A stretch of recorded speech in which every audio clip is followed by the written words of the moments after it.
Also, what do you think are the biggest barriers for companies to do what you're doing? Because, there's a lot of companies that aren't doing the amount that you're doing. So what do you think the biggest barriers are?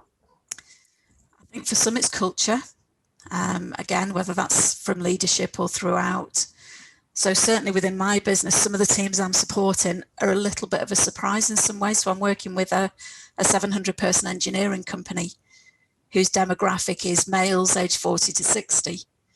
So, we're talking about mental health, and we've had a gradual build and take up as we've started to do these monthly sessions, because they're saying, they're going back to the friends and they're saying, oh, that was really interesting. We've learned this.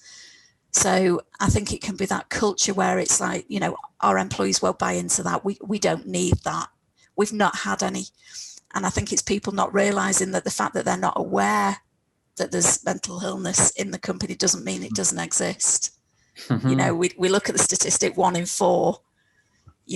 I can assure you that there are people in there that are struggling at the moment, whether they're telling you or not.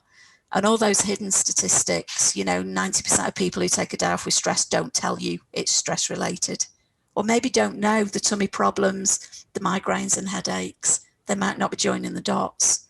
So I think there's a lack of awareness in leadership and in, the decision makers in the business.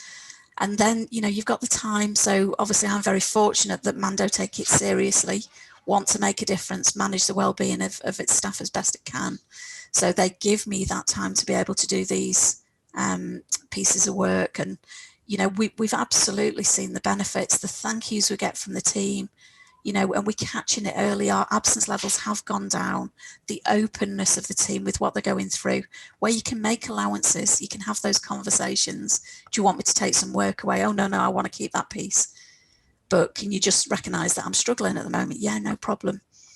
You've got to have that combination of openness and trust from the staff and the belief that it's going on and the buy-in to it from the leadership to be able to put that time and money and energy into making the change. But it really has paid off massively with the companies I've worked with.